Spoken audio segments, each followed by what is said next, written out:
So they say, God, I really don't have anything to offer. I surrender. And that's a strange thing to say because I have nothing left to surrender. I can't bargain anymore. I have nothing left in my hand to try to manipulate into my program, so I'm laying it all down. I'm totally, completely at your disposal. In the moment of tragedy, in the midst of brokenness, they become aware. They feel, they hear the breeze. They are in the flow. And they recognize that God is there, has been there, always will be there, and they turn to Him.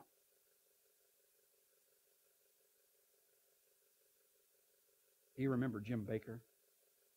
Jim and Tammy Baker? You know, televangelists. Remember those two? He ended up in prison.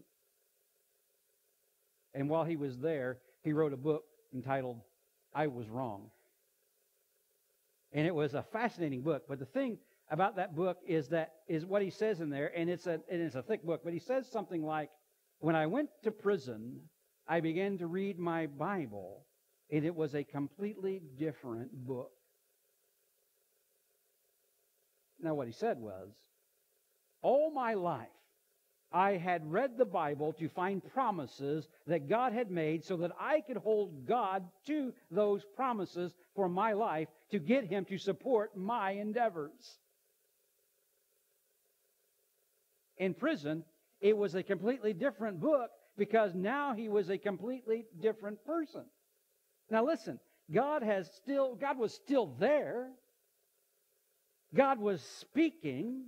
The words in the book didn't change.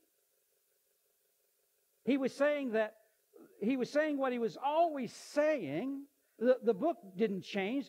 Jim changed. He turned into the wind of the Spirit. Let me ask you something. You can think about this in terms of your prayers. Think about your responses to negative circumstances. Think about your attitude when you're tempted. And with all that in mind, the question is, are you a cooperator or a manipulator? Okay? I mean, listen to your prayers. You can tell if you're just trying to get God to do a bunch of stuff.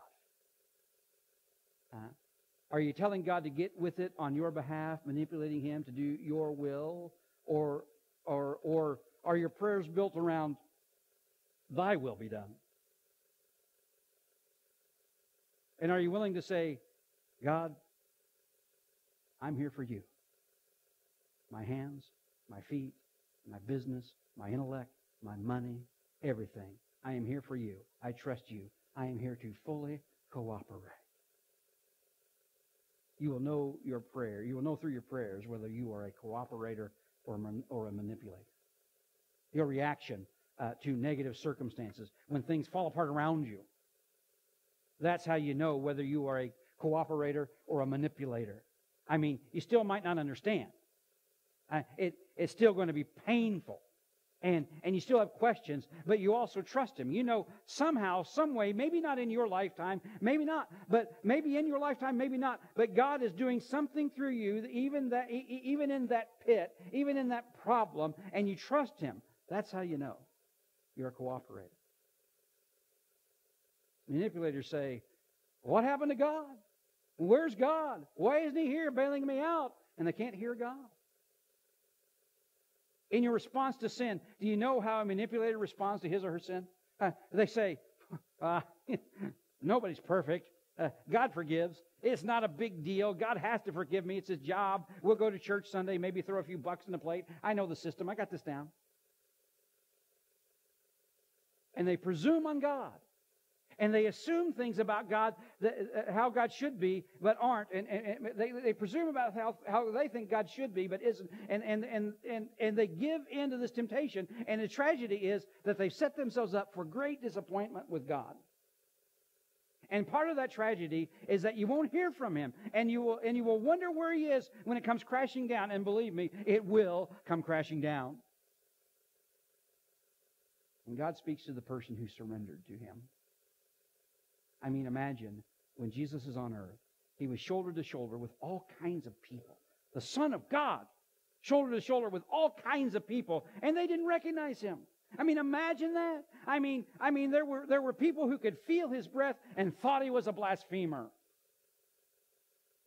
They were this close to him and didn't recognize him. Why? Well, now you know why. It wasn't Jesus' fault. You see, they had their agendas. There were men and women who had never gotten to the place where they were able to say, I am here to cooperate. Now, they would rather manipulate. So where are you in your prayers, in your reaction to circumstances, in what goes through your mind when you're tempted? Where are you? Where are you at? And you get to the temptation and you realize this is bigger than the thing. That the temptation, the office talk or the internet or the whatever, and you begin to think, I can presume on God and demand that He bail me out. I'm a manipulator. Or you can say, oh no, I'm not. I'm not going down that road. And you win a little battle. Listen to your thoughts. The thoughts you use to justify sin. My prayer for you and for me is that we can wake up every morning and pray, Thy will be done. And oh, I have plans and dreams and goals and stuff. Bottom line, Thy will be done. And if the idea that praying that kind of prayer and living that kind of life scares you, that's because you cannot see your life from His perspective. From His perspective, surrender, cooperation are the most rational things you could possibly do. This kind of life is the only reasonable kind of life that you can live. You see, God is going to do what He's going to do with you or without you. And He always, without fail, always does the right thing. And you can set yourself up for disappointment with that. Or you can cooperate and see the glory of God and the goodness of God and the grace of God in the most remarkable places all your life long. But the choice is yours. Will you manipulate? Or will you cooperate? And that's what I came to say.